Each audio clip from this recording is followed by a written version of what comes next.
As I was leaving the station tonight to come here, as I was walking out the door, Brian Davis yelled out to me, he said, "Hey Mark, remember, there's a wind advisory in effect for tonight." I said, "I know. They're inducting Bucher into the Broadcasters Hall of Fame." Ho! Ho! Ho!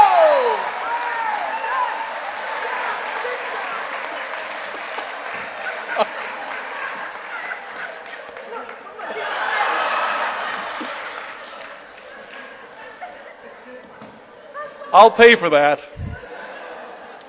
The only reason I can get away with that is because I love this guy.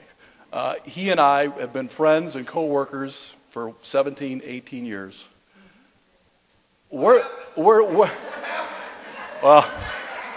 if you want to go there, you can go there. But, I mean, you talk about probably the most unique personality ever to grace the airwaves in this town. And I tell you what, the place is a lot quieter without him.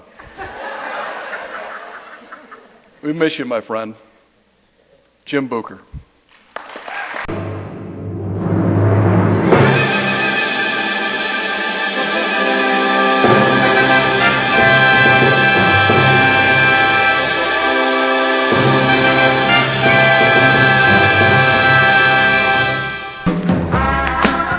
Well, I know one thing about Jim Bucher. He loves Dayton. It might be because his professional broadcasting career began here in the Gem City.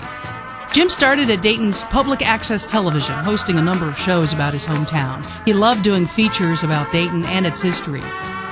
When he was given the opportunity to showcase his talent even more, once being hired by WDTN television, he started a segment on the newscast called Bucher's Beat.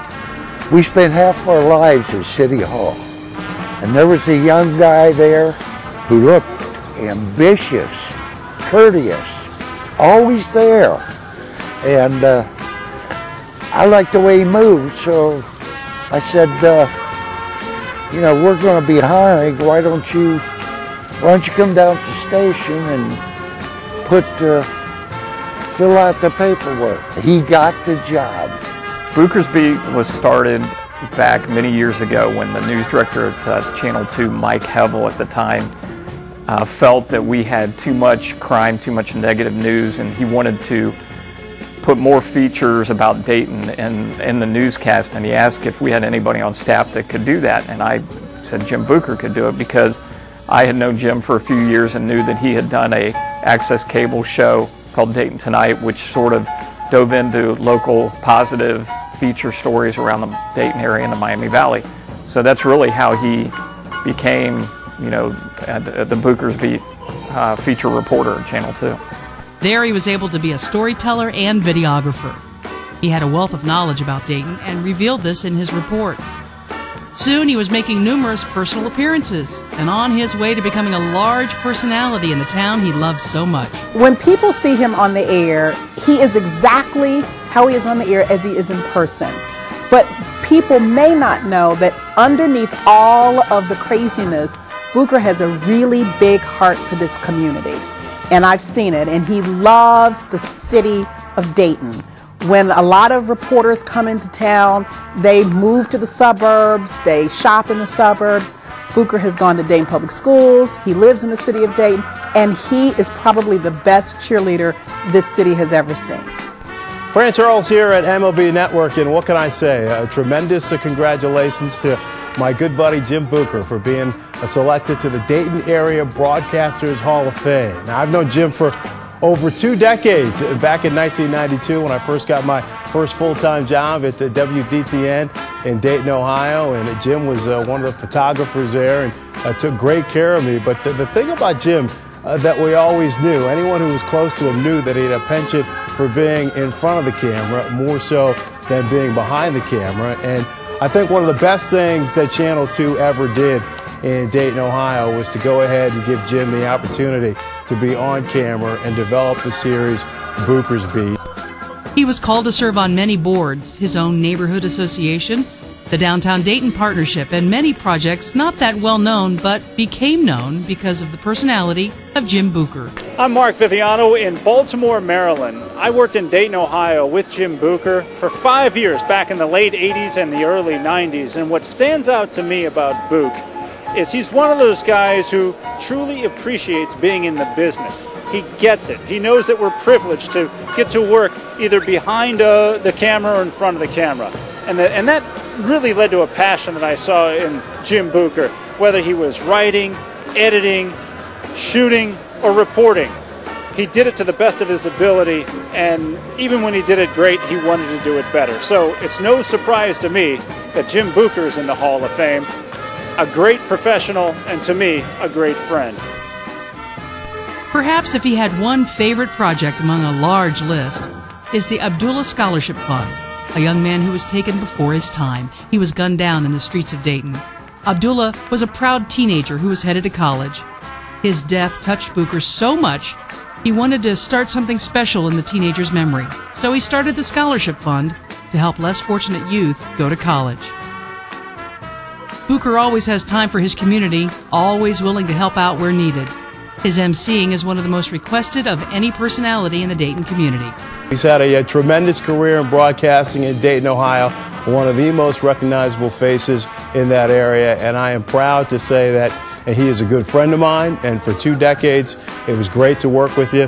Jim Bucher, you deserve this honor of being selected to the Dayton Area Broadcasters Hall of Fame, and who knows, maybe we'll get the band together again and we'll do one of those old grudge matches from Operation Footballs. Another rule was give it your best shot. And Jim gave it his best shot. For that, we salute him, we welcome him, and we honor him. Thank you, Jim. Jim Bucher, a real icon in the broadcast industry, and the Dayton Area Broadcasters Hall of Fame is pleased to welcome him into the class of 2013.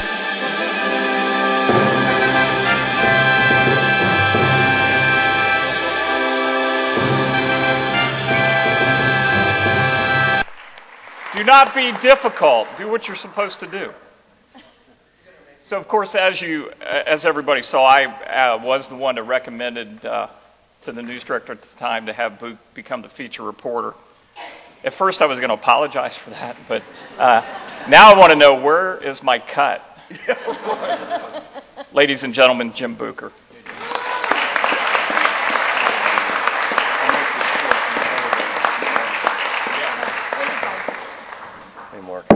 Thank you, sir. Good man. You know, we just took a picture in the hall with Mark, Steve DiOrio, and I started singing that Sesame Street song. 2 of these things don't belong here, 2 of these things. Just quickly, because B-Man took up 6 minutes. So I was told to make my remarks short, and we'll do that. Well, first of all, I do have the 2 minutes. Does that start right now? Because that whole other thing, okay, it starts right now. So I was going to take the majority of that time to thank all my colleagues and management that came from Channel 2.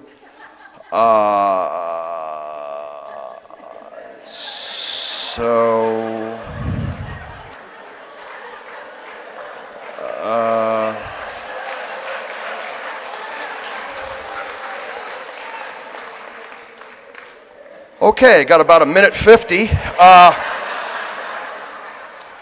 All right, if I could be serious for a second, though, which is tough for me. I got to put these on, too. I can't see a thing. Mark, thanks for the glasses. Obviously, it's a privilege to be up here, not only shoulder to shoulder with these guys and you over here across the aisle, but the folks that came before us and that will come after us. So it's really cool. And it was nice to see those people on videotape up there. I have no idea who they were, though. I'd like to thank my mom and dad who said to follow my passion. I wouldn't be here without them, obviously. And also 2 very special gentlemen that made it tonight. My art teacher from Dayton Christian, Terry Chamberlain, is here. And my principal from Dayton Christian, and by the way, I was there 6 years. And it's a special thing. Gus Dallas, my principal, flew in from L.A. to be here. And Terry let me make films in art class, and Gus kept me in school. Gentlemen, you saved my life. You did. You really did, so thank you. Bob Phillips, you saw up there. Steve DiOrio, of course, who takes credit for me every chance he gets. Omar Williams, of course, the greats I worked with when I walked in the door. I was with all the greats. They were just ready to leave, but I got to work with them.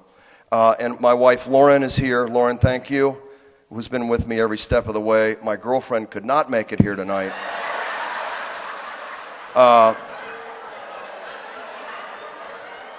And trust me, that'll take way longer than 2 minutes to explain. I'm sure I missed one or two of you folks out there, but I want to thank especially quickly the viewers, that without them I wouldn't be at Channel 2 for 30 years.